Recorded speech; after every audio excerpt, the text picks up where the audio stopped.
नमस्कार आणि स्वागत.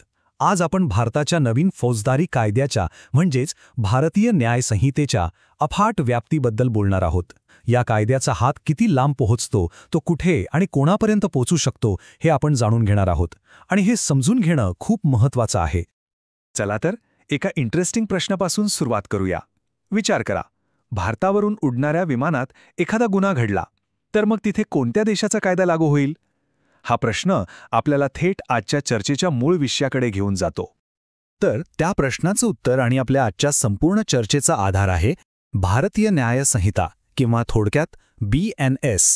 हा नवीन कायदा 2023 मध्ये लागू झाला आणि त्याने 1860च्या काळातल्या म्हणजे ब्रिटिश काळातल्या भारतीय दंडसंहितेची जागा घेतली. याचा मुख्य उद्देश भारताच्या फौजदारी न्यायव्यवस्थेला आधुनिक बनवणं हाच होता. ठीक आहे, पण आपण या विषयामध्ये आणखी खोलात जाण्याआधी एक महत्त्वाची संकल्पना स्पष्ट करून घेऊया. ज्युरिस्डिक्शन म्हणजेच अधिकार क्षेत्र.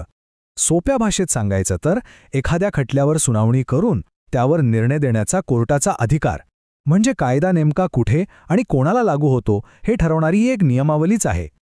तर मग या कायद्याच्या ताकदीच्या पहिल्या स्तरापासून सुरुवात करूया, म्हणजेच भारताच्या सीमेच्या आत या कायद्याचा काय अधिकार आहे.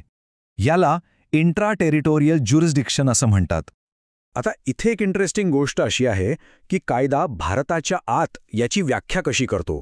यात फक्त जमिनीचा भाग नाहीये, तर समुद्रात 12 नॉटिकल मैलपर्यंतचा भाग आणि महत्त्वाचं म्हणजे या जमीन आणि समुद्राच्या वर असलेलं संपूर्ण आकाश म्हणजे एअरस्पेसचाही समावेश होतो. तर कुठे हे आपण पाहिलं. आता बघूया कोणाला. कायदा म्हणतो की ह्या निश्चित केलेल्या क्षेत्रात तो प्रत्येक व्यक्तीला लागू होतो. हा एक खूप महत्त्वाचा शब्दप्रयोग आहे. याचा अर्थ तुमचं राष्ट्रीयत्व, पद, सामाजिक दर्जा यापैकी कशानेही फरक पडत नाही. कायदा सर्वांना समान रीतीने लागू होतो. आणि व्यक्ती हा शब्द आपल्याला वाटतो त्यापेक्षा जास्त व्यापक आहे. याचा अर्थ फक्त माणसंच नाही, तर यात कॉर्पोरेशनसारख्या कायदेशीर संस्थांचाही समावेश होतो. हो, बरोबर ऐकलत. एखाद्या कंपनीच्या एजंट्सनी केलेल्या काही गुन्हेगारी कृत्यांसाठी थेट कंपनीवर खटला चालवला जाऊ शकतो. मग परदेशी नागरिकांचं काय? तर त्यांनाही हा कायदा पूर्णपणे लागू होतो. यामागचं तत्त्व खूप सोपं आहे. भारतात प्रवेश करून कोणतीही व्यक्ती इथल्या कायद्यांचं संरक्षण स्वीकारते आणि याचाच अर्थ त्यांना इथले कायदे पाळावेच लागतात. दुसऱ्या देशाचा नागरिक असणं म्हणजे कायद्यातून सुटण्याचा परवाना नाही. ह्याच मुद्द्यावर प्रकाश टाकणारी एक क्लासिक केस आहे, state of महाराष्ट्राविरुद्ध Mayar Hans George. ह्या केसमध्ये एक जर्मन नागरिक मुंबईवरून जाणाऱ्या विमानात होता. तो विमानातून खाली उतरला सुद्धा नाही, पण तो भारतीय हवाई हद्दीत असताना त्याच्याकडे बेहिशोबी सोनं सापडलं, म्हणून त्याच्यावर भारतीय कायद्यानुसार खटला चालवण्यात आला. यावरून हे अधिकार क्षेत्र किती व्यापक आहे हे स्पष्ट होतं. पण जेव्हा आपल्याला वाटतं की हा नियम अगदी सगळ्यांनाच लागू होतो, तेव्हा आपल्याला कळतं की याला काही अपवादही आहेत.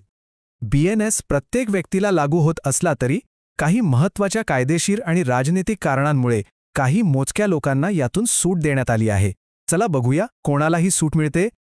ही यादी अशा विशिष्ट गटांची आहे ज्यांना फौजदारी अधिकार क्षेत्रातून सूट मिळाली आहे.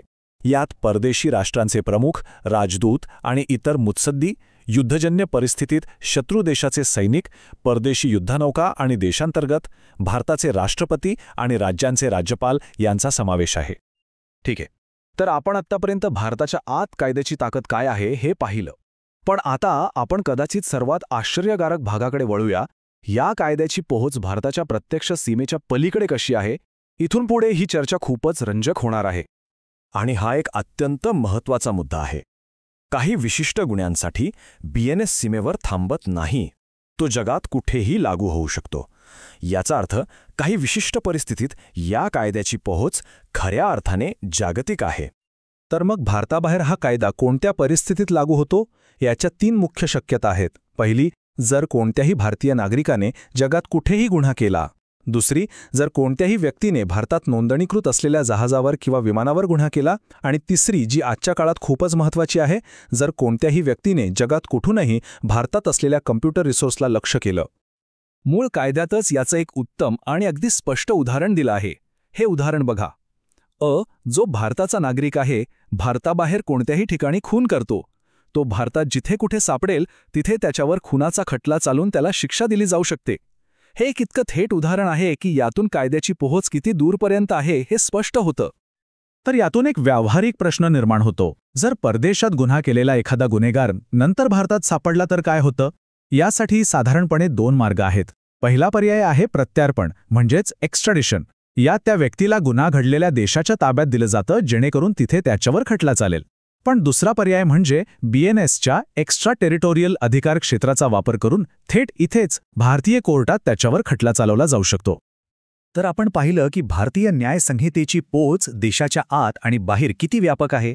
पण कायद्याची पोच ही एक गोष्ट आहे आणि त्याची अंमलबजावणी ही पूर्णपणे दुसरी गोष्ट. आणि यामुळे आपल्यासमोर एक महत्त्वाचा प्रश्न उभा राहतो. जगाच्या दुसऱ्या टोकाला घडलेल्या गुन्ह्याचा तपास करून त्यावर खटला चालवण्यामध्ये प्रत्यक्षात कोणती आव्हानं येतात?